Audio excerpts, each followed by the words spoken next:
can take the questions? Great. Okay, I will open up the floor. Great, okay, so I will take the first question from the audience, and then I do have some preset questions for our presenter. And of course, since now, not that women have not been leading, we have been leading, but now we have the platform and we're more visible. So I will start with women. Karibu sana. Thank you. My name is Elena Masai from the Ministry of Health Competence to support professionals with disabilities. Thank you for the presentation, which was very good, elaborated, and well understood. Of course, ICT technology is very important because it facilitates learning in an easier way. During your presentation, you said that you selected a group of teachers who will train and the later became facilitators. How inclusive was this group of teachers? Did you include teachers of disabilities?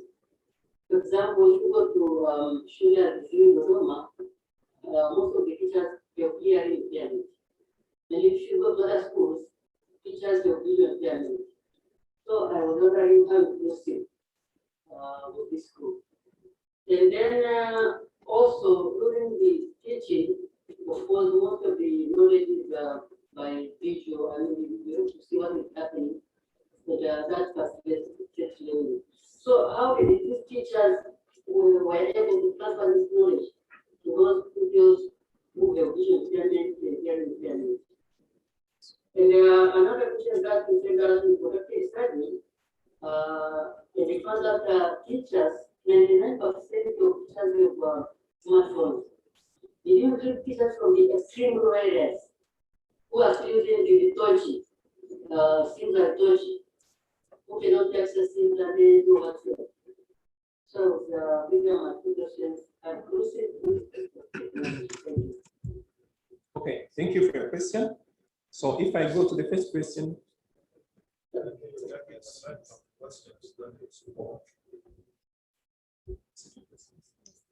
Yes, I think let's pick 2 more questions and then he'll respond to the 3 questions. Okay, I'm an equal opportunities person. I'll pick a gentleman. Karibu. Yeah. Okay. Let us swear for much. The first question goes to you. I would like to know the coverage of the school project. How big it is it in the country? Right? How have you gone to the country? And the second question goes to the center. Did you get any challenge on how teachers could teach in digital technology in terms of practical? How do teachers do practical with teachers, with the students through digital technology? Thank you. Thank you. And one final question. I think I've done this side. Okay, I'll go to the further end. Karibu. Thank you, moderator. Thank you, Dr. Lucian, for his insightful presentation. But I guess you are quite aware that most of your students are using smartphones to answer their questions. Most of the feedback I get, they use to search for information from the internet to answer some questions. That's what I wanted to say. Yeah, if you are not sure, then this is the information I'm getting. Even my son, when his phone broke out, I had to buy another one because this is my computer. So the argument I'm trying to build is, in your presentation, you have said teachers are using. But I want to let you know that students, also university students, are using mobile phones to answer their assignments. What here we have policy makers. What would your advice be in terms of allowing, for example, students to use mobile phones? I'm sure Farada is there. How do you also, for example, Farada, harmonize use of mobile phones with government regulatory restrictions on students using mobile phones? Thank you. Thank you. Okay, I will invite our speaker to respond to the questions. All right. So thank you so much for the questions. I'll take the questions one by one as they came. So the first question was on how was that, which criteria was I using to select all the course facilitators for the online courses? So what we do when we want to run these online courses, what we do is we select the course facilitators based on the, first of all, the performance in the course, and second, based on the interest, and third, based on the participation in the discussion forum. Because we want to see the teachers who are actually active, who can also be able to apply the same activeness into the other group which are coming. And therefore, those who have been toppers will be given high priority. But again, those who have interest, no, because you have to look into the passion and interest of the people, the teachers themselves, will be added. And also those who have also been participating in the discussion forum. Because we put a discussion forum in the course to make sure that the students can be able to interact with each other, at the same time be able to interact with the course team, and at the same time be able to interact with the course content as well, discussions and helping the teachers be able to. Now, if you have been there, driving discussions, posting questions, maybe making sure that teachers are learning and moving forward, we actually intend to use you as one of the course facilitators in the next learning, because you already have the experience on how to drive the discussions. That's the criteria we're using. So the second part of your question was on visual impairment. So in our online courses, we actually don't know physically our teachers on the other side. So we communicate with our teachers using smartphones. We don't know how much of our teachers are disabled. Unfortunately, we have not included this particular subsection on our entry surveys or exit surveys. Probably this would be one of the points you can be able to consider looking into, and we have people who have disabilities or challenges joining the course, and then we'll be able to track on how they are moving on and progressing forward. On the third part, you spoke about the rural areas and connectivity. So what we do, we create on these online forms and course forms. We share these forms in our WhatsApp groups. So that these teachers are actually responding, and we know we can be able to capture the locations where they are and what they are doing. So, and some of the teachers are really coming in remote areas, and some of them they are also reporting that for my case, I do not have the good internet, and therefore to be able to complete my course, I have to go to town or access resources from this particular point and submit the quizzes, because the quizzes are graded, and you have to get a certificate after submitting the quizzes. So we know there are people who, teachers who do not have access. Maybe the access is limited, but they always have a way to be able to go forward, moving into the areas where they can get connection. So that is on that part. So another question that came from the moment, you said the question of teaching, doing lab practicals using technology. This is a very interesting question, because right now we're moving to technology, and we would like to inspire teachers going to the way we can be able to teach using technology. And when you speak of doing practical labs into the online environment, you can do it in many ways. It could be that we are using demonstrations where you record a little video of your lab session and then be able to go to upload it on a platform, which could be YouTube or Moodle, and then allow your students to be able to move forward. But again, there are also resources that have the same experiments as we are having today, which we call them virtual labs, which you can be able to go and customize the experiment, which is on the virtual platform, into your own context and be able to achieve the same objective. What is important is to be able to customize the learning objective that is set on this particular experiment, which is online on a virtual lab or on a simulator, to be able to bring it to your own context and allow your students to be able to. And the challenge is, we have resources out there. The challenge is, do teachers really have awareness of what we have and how we can be able to adapt them into the context on where we are? That is one of the challenges. So we look into probably creating other online courses that can be able to incorporate all these small things, which could be able to help teachers in many ways, discover their own ways, discover the technologies and tools they can be able to use to add value to the courses they are actually creating. That is what I can be able to say on that aspect. And on the last question on smartphone, use of my advice on use of smartphone to schools. So I happened to be in Sweden in 2015, where we were taken around to be able to visit different schools and how the students are learning. So fortunately, in Sweden, their ICT policy, the ICT policy does not specifically specify that students have to use technology tools. But what they do is they are putting a line so teachers will be able to use the technology, whichever will be available. And now what the teachers are doing is to be able to expand on that particular statement and allowing students to be able to do as much as they can. What they do there is they have smartphones in the classes, they have tablets and gadgets, and they're having at different levels. For example, standard 1 to 3, they have tablets, 4 to 5, they have maybe smartphones, 7 to some, they have laptops at different levels. But how are you using these smartphones and tools?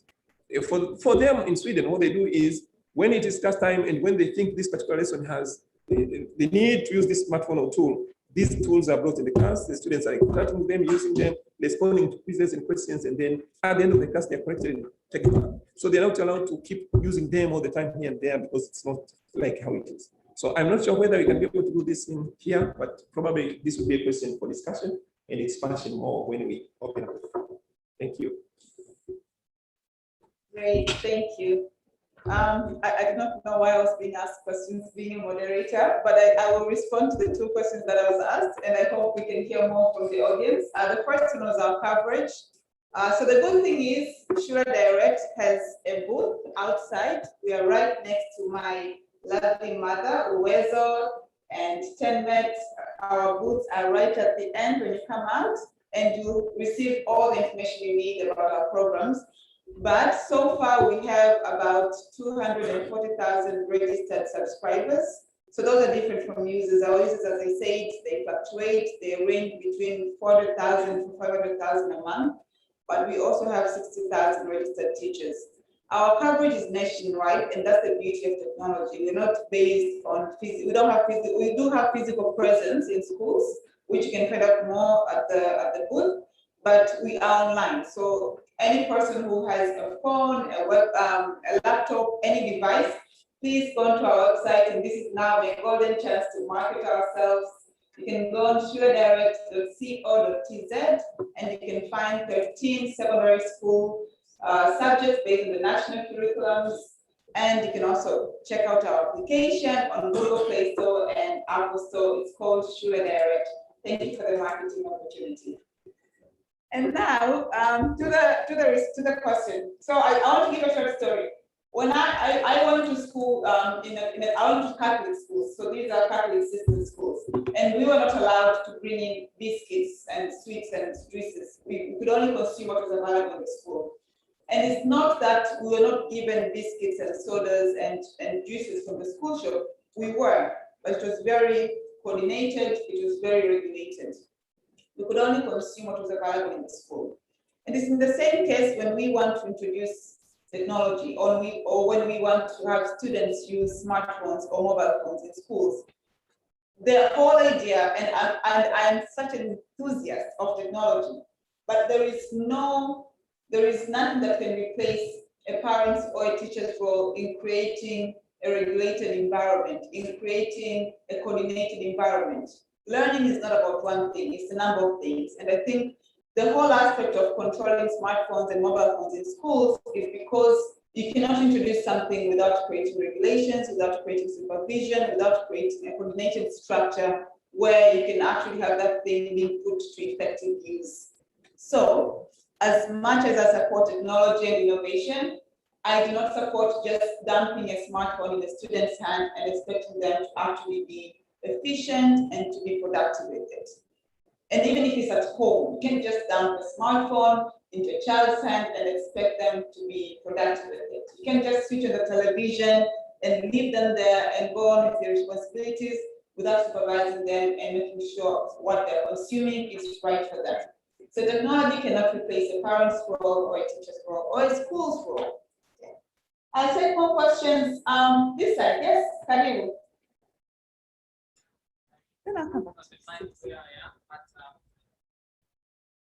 Please switch on your microphone.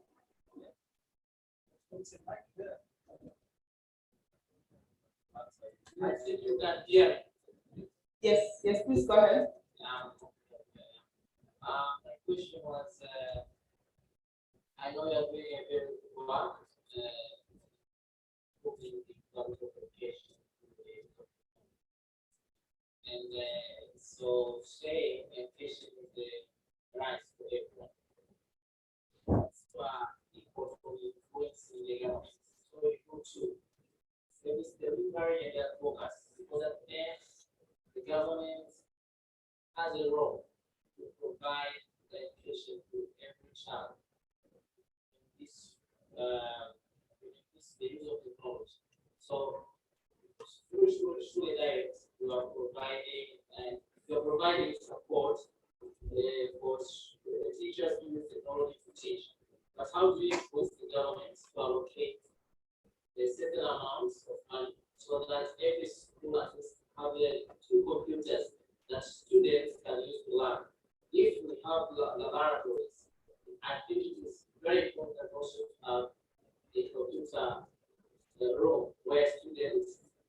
in Ghana can go and learn different subjects. So how do you put the government? Because at the end, you want to be able to cover everything. Thank you, and I'll just add on to your question to our speaker. So this is my own question. How can government integrate curriculum through online support for children and learners inclusively, specifically for primary and secondary education, considering the geographical and economic differences in our country? And I will take 2 more questions. Yes, Karibu. Thank you very much, Raja and Dr. Lucian, for a very good presentation. Your presentation, I did hear female teachers that they were involved in your program, and even female students. You know, women and girls, they always excluded when it comes to technology. So we need deliberate efforts to make sure that they are also participates when it comes to technology. And also your presentation, we have a very big challenge when it comes to gender statistics or gender distributed data. So I did not see the data. You were giving data in a holistic way without interpreting them. So this is for future, it's very important, because if you want to make a decision, you have to know who is benefiting from your project. Women, girls, boys, rural, urban, disability. Thank you very much.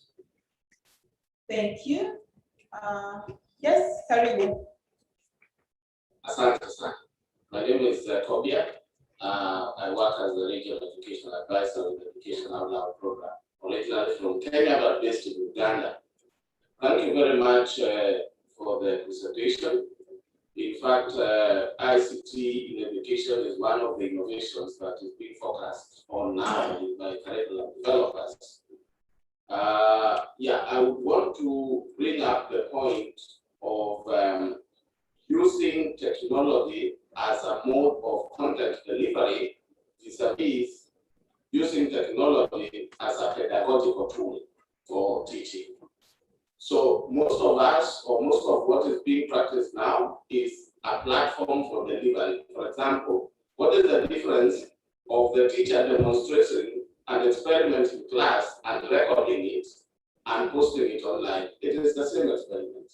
But we want to go further and use ICT to simplify concepts in content. So that we have what we call technology, pedagogical content knowledge in delivery. So we would want to see technology going further to simulate, for example, examples, instead of just using it to deliver a teacher sitting on one end and talking. For example, if I want to demonstrate how volcanic eruption occurs, or how to separate water with oil, a simulation would work, and those are the areas that we want to see how your experiment or your study focused on in terms of simplifying content as opposed to providing a channel for delivery of content. Thank you. Thank you. Karibu. All right, so I respond to the questions. Okay, so the first question was about the advice to the government on the influence on service delivery and advocacy, especially on the use of technology tools. So I think based on the policy and what is happening now and what is going on, some of the things are being captured because what we know is the government is reviewing all the policy is planning to review all the policies, the curriculum, which means many of the things actually being put into consideration. And normally when they do curriculum review, a team which consists of participants from different dimensions will be participating, which will be actually contributing to the development of a good curriculum that will have all the important components included. So I think that's what we'll be able to say. But I know that the government is doing a lot, and we're actually seeing many changes that are happening. We see the backbone, the national backbone, how it is being extended. We see computers coming to school, and we see teachers also doing something in their own ways, in many ways as well. So what is required here is to see how are the teachers really using it, and are we really making evaluations on how the teachers are really using it? What can we be able to improve? What can we be able to suggest as improvement for moving this project forward and seeing real results happening? Do we really make effort to be able to do some impact analysis, looking into how much this has been done and what we can be able to improve? That's one of the issues we'll be able to say. Well, the other question was on inclusive education considering the location. So what I was thinking here is, first of all, the government is trying to do is putting a lot of effort implementing things in the board. And we cannot say that in one day we can be able to reach everyone at the end of the country, from the first point to that point. So it goes step by step. And I'm sure based on the developments that are being learned today and the policies that are coming in place, we see that many developments are coming into picture. We also have partners who are also coming into picture. For example, when we speak of teacher training, we have the ADCI, we have other partners who are training teachers in many ways as well. So if these are all coming together to complement on what the government is doing or the effort of the government, we are sure that all these things will come into place. So we cannot say that connectivity will be improved in one day, but we see that there are companies that are building towers outside in their own ways, which we are actually meaning that teachers will be getting access to technology. And the more you are bringing these access tools to close up to the participants, the more the service will be extended and the more the teachers will be involved in the process as well. So that is what I can be able to say. So another question on the female involvement in these courses. When we run these online courses, we have to share the forms and then the teachers will fill in their own details. So we encourage as much as we can the female teachers to participate, but generally what we see is the numbers are very low always. So the boys will be eager and participating. It might be because you are learning at your own pace in your own home. So probably the female teachers will be much more busier compared to men. We don't know, we have not tried to do that. But what you can be able to do is keep on encouraging them, giving them some roles as well, and later on probably they'll be able to catch up. But we are trying to make sure that we are making it much more inclusive and gender sensitive as well. And finally, on the question on delivery of technology, delivery of a course as a delivery tool.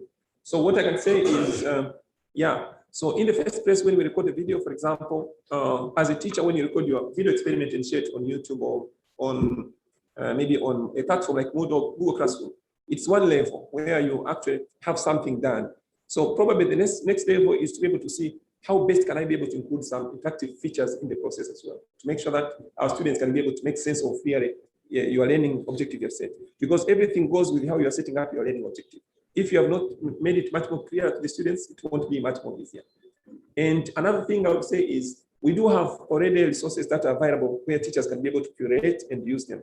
So we have like interactive simulations, like fate simulations. We have online labs, we have V-labs, which the teachers can be able to use. So what is important and required is to do our teachers really know about these tools and resources?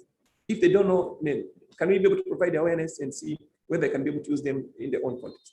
Do they know whether this is an effective tool to be able to teach my topic on atomic, maybe atoms, neutrons, and protons? So if we have these and these are coming into picture, we are sure we can be able to do that. It's only a matter of knowing and creating awareness and then making them go. In the first place, you make them their hands dirty. But later on, as you keep on improving, maybe in phase 2 or phase 3, you keep on iterating, automatically the refinement will happen and the teachers will be able to come. That's what I can be able to share. Thank you. Thank you so much. We have exhausted the 1 hour that was allocated to us, but I would just like to add on to that as well. Introducing technology in education, there have been 4 steps that have been grouped together. The first step is what he highlighted, which is called substitution. And substitution really means just substituting a function which would have happened, a function of teaching or a function of learning that would have happened in a physical environment. The second step is called augmentation, which is a bit, it's now things like simulations, which are actually trying to enhance the teaching or learning experience of the first step. Then we have something called modification, which is the third step, and then redefinition. And very few countries in the world are actually at redefinition. So countries like Finland, Australia, you find them that they've actually defined completely the functions of teaching and learning. In most of our African countries, they're still at step 1 and 2. And each step requires its own different kinds of investments, whether it's in content, it's in platforms, it's in skills, it's in behaviors, whether it's in systems, infrastructure. So I think it's very important that we're having these discussions and we can all now take part in leading us to hopefully redefinition in terms of our improving our education system using technology. I will take one more question and then I will ask Ngeze for his final remarks. Yes, one more question is coming from the further end there. Karibu. Yes, more of a comment than actually a question, but really looking into the Mwalimu Hub, and I really, congratulate you guys for coming up with this sort of solutions, because we are quite behind in a way. But just looking into the website, and I see the courses are still really very few, and modules are very few. And the challenges that the teachers, particularly teacher professional development, are facing are multitude within our country itself. And I'm thinking in terms of the government's revived commitment to renew the teacher resource centers across the country. And we are going to have like 6,000, if I'm not mistaken, more than 6,000 teacher resource centers across the country. How are we preparing to actually be a platform of choice to address challenges that may come in relation to delivering government-approved modules for teacher continuous professional development? Thank you. Karibu.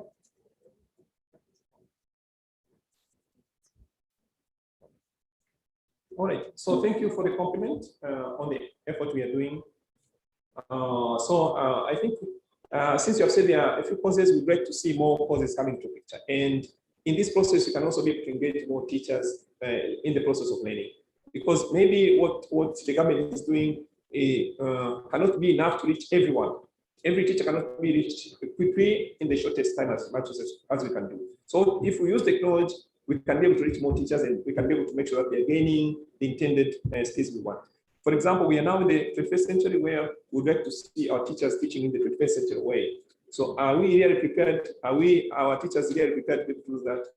Do our teachers engage our students in many ways collaboratively, give them activities that elicit some critical thinking, problem-solving techniques and skills? We have all this. So if we can have teachers who can be able to get for these teachers, then it will be a great deal and we will be able to get it much more, including the teachers. Thank you so much. And Just the final one. yani upendeleo. Asante sana. Nimevutiwa sana na hiki, but I just wanted to check whether is this also going through the same process of approval, by time and nini, and how is the process? Just to check whether we are in speed, making sure that the content is there for access, and whether we are also prepared with our approvals. All right. I just wanted to check that. All right. Thank you so much for the question. So this came from my own passion to be able to do this. So I'm doing PhD in education technology, where I'm actually developing a teacher training model on ICT integration. So in my institute, we do have these labs and studios for where I create courses, online courses for teachers in India. And I have been involved in many ways to be able to create these courses, supervising and controlling them. So I thought it's a good time now to bring it back in my country and help my teachers back home. So that's what I've been doing. So all the way from 2018, I started creating the first course. And then 2019, 2020, so started reusing the course, offering it. And now last year there was a project which was UNESCO's project on open education for a better world, where I managed to get a chance to be able to create my own project, and it was the teacher professional development for remote teaching. And that's where we got more teachers, especially from other countries participating. And now we are keeping track. So it's not yet officialized and put into the process, but it's just out of passion to be able to have teachers more involved, because it's part of my research, and that's where putting on teacher professional development on ICT integration. Thank you so much. And guys, just for your final remarks, please guide us and tell us where do we go from here? What do you think should be, what are the good practices that we should consider as we open out of this room in educational technology? And maybe particularly around teachers' capacity building. All right, so what I can say is Why do we have technology in our hands, and why we can be able to use these technologies? We can be able to embrace technologies to be able to move forward in many ways. We can be able to devise innovative ways to use technology in our classrooms, and through these technologies, you can engage your students in many ways as well. And of course, in the process, we are improving the learning experience of the students. While the students can be able to learn using the face-to-face mode, where you are teaching a student, for example, on atoms and protons or blood circulation by using models, now we can be able to see how the blood is actually circulating using simulations. But are we really prepared to use this? This is one part where we are actually focusing. But again, we want to have, last year we had this COVID-19, and we thank God that we went on through successfully. So we need to prepare ourselves again in case there's anything that happens. Are we really prepared to be able to keep learning or doing the remote learning as we go? Shall we remain the same and maybe like the world, how the world was 2 years back and now where we are? So we need to put all these into considerations as we move forward and making sure that we can be able to use technology in any ways in our education. Thank you.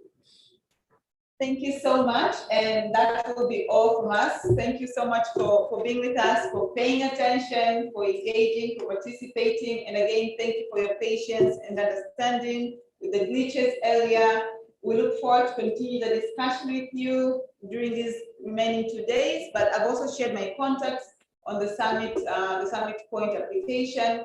I'm excited to continue this discussion with you through emails, and I look forward to more partnerships. We are partners, so we are an example of a working partnership when it comes to educational technology. And please, I'm sure Ngeze would like to engage with you more, so please walk up to him and share more insights. Thank you so much, and I wish you a good, successful day. Congratulations, Paranya, and very exciting research, and of course the work that you do as well. Makes me think one day maybe we'll reach a point in 2015 where we're not even paying to study or go to school, right? Make education totally free. Are you feeling cold? Okay, go ahead.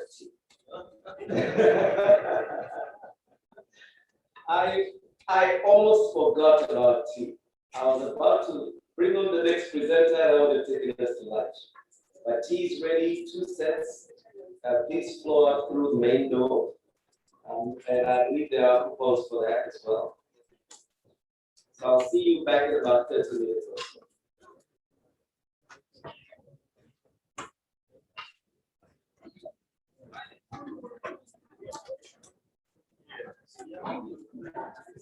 Or please use the app. Paranya, please take note of what's waiting for you in the app. Please respond. See you soon.